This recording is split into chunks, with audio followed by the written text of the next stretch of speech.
Masih meneruskan penjelasan ikhwadillah yahfadka. Kalau kita bisa komitmen dengan Allah, Allah pun akan komitmen dengan kita. Doktrin ini kalau dibelokkan ke ranah politik, ini akan menjadi Islam radikal.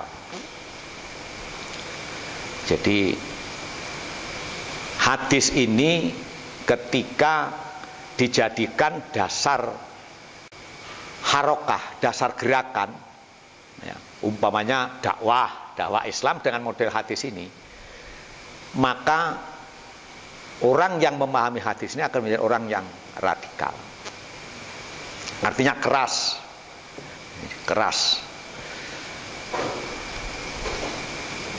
Oleh karena itu, saya juga hanya akan membaca dari penjelasan hadis ini, tidak menyimpulkan sendiri. Nanti antum juga bisa merenungkan, kemudian visi misinya, keagamaan kita itu untuk apa. Sebab sekarang ini agama menjadi peluru, ya, menjadi meteor untuk menyerang orang lain. Seakan-akan orang lain itu harus ikut agama kita, agama yang kita ikuti. Apakah seperti itu? Nanti gitu. Ini bahasa syar'i, bahasa agama. Kemudian bagaimana kita melakukan bahasa agama itu sesuai dengan kelakuan kita sendiri. Nah, dari sini nanti akan kelihatan orang yang beragama, bodoh atau tidak bodoh itu sama. Nanti gitu.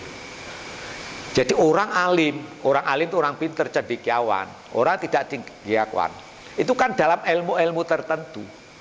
Tapi dalam agama sama posisinya. Itu. Kenapa sama? Karena Allah tidak melihat nominal. Makanya kita jadi orang awam itu bersyukur agamanya enteng, gitu lah ya. Nanti dikritik orang pinter, kamu bodoh, sholatnya orang bodoh itu tidak sama dengan sholatnya orang pinter. Ya pasti.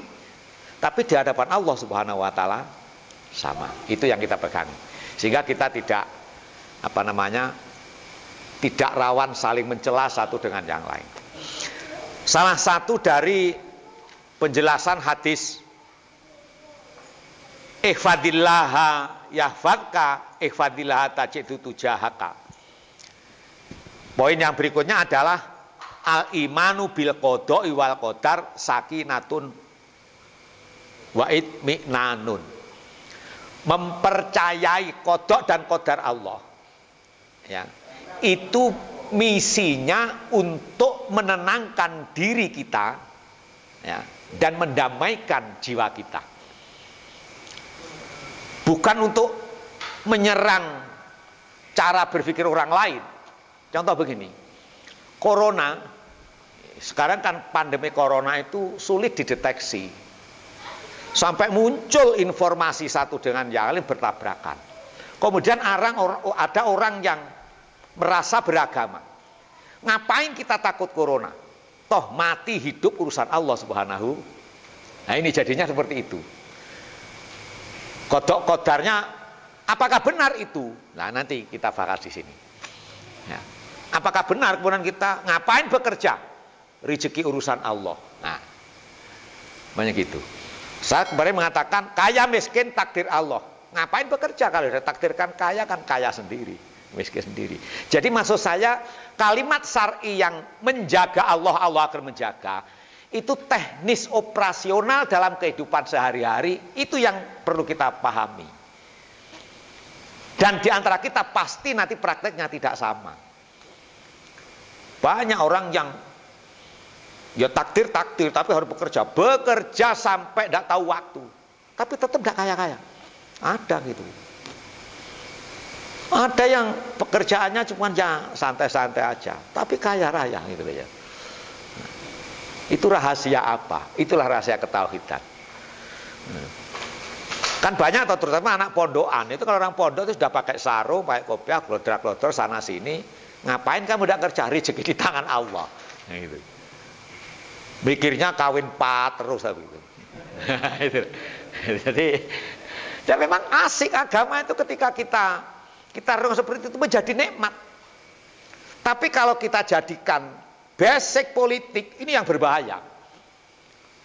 Sebab orang ketika sudah percaya qada qadar, dia tidak takut mati. Dijelaskan nanti sini. Orang tidak akan takut mati. Tapi apakah benar? Kemudian ngebom sana, ngebom sini, nyerang sana, nyerang sini, nyalahkan sana, nyalahkan sini. Apa mesti kita benar?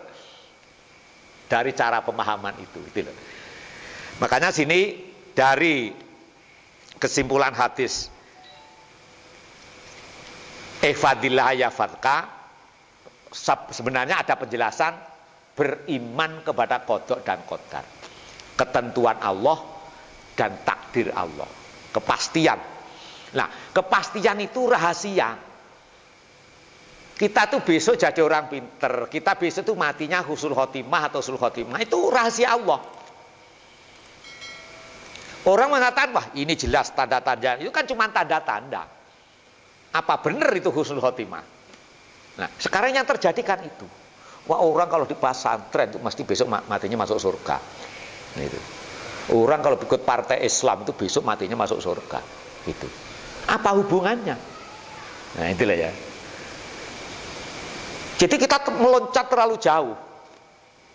Wong surga itu disiapkan oleh Allah, diberikan. Tidak usah diminta.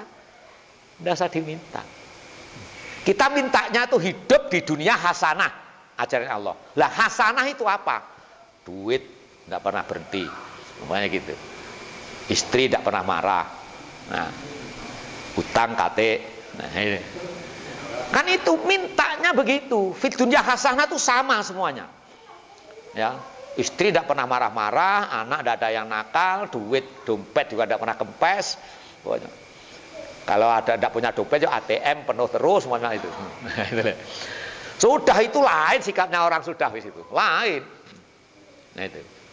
Tapi apakah juga seperti itu? Mintanya oleh Allah diajarkan Rabbana atina fid dunya hasanah. Lah hasanah itu apa? Terserah. Yang bagus kamu itu gimana? Ada orang hasanah itu kalau sudah punya istri 4, itu hasanah hidupnya. Ada memang itu. Allah, saya menyatakan orang berpoligami itu takdir. Tidak bisa dikonsep. Pemberian Allah.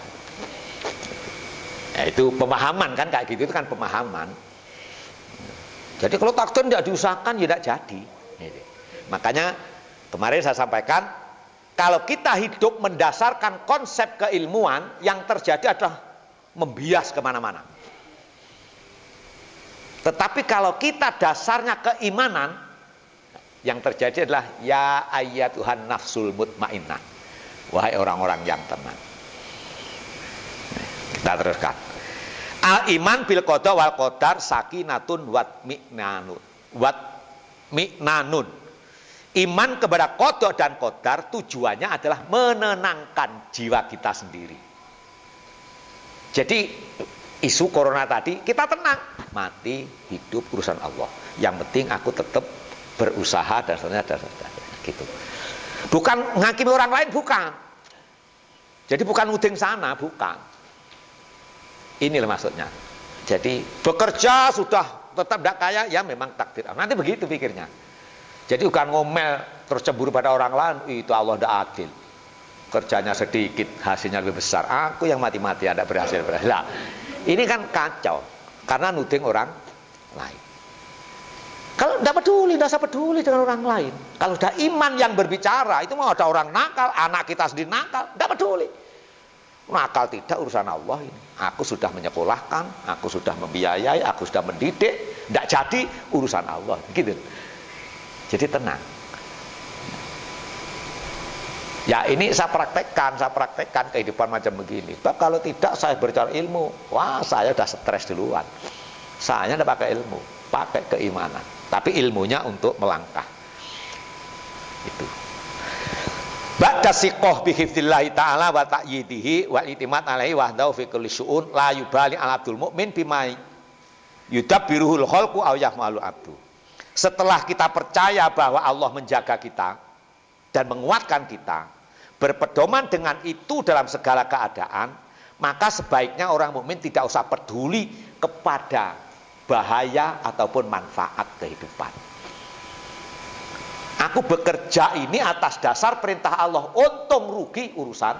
Nah gitu loh. Sebab nanti meruntuk, waduh, siapa tadi yang ngakali aku sampai tidak ada untung ini. Nuduh orang, lagi-lagi nuduh orang. Gitu loh ya.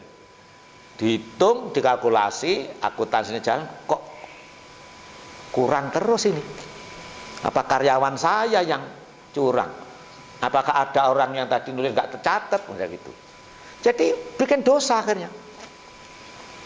Setelah dihitung, alhamdulillah, oh Allah memang belum menakdirkan, masih rugi hari ini. Berdoa muncul, mudah-mudahan besok lain ceritanya gitu.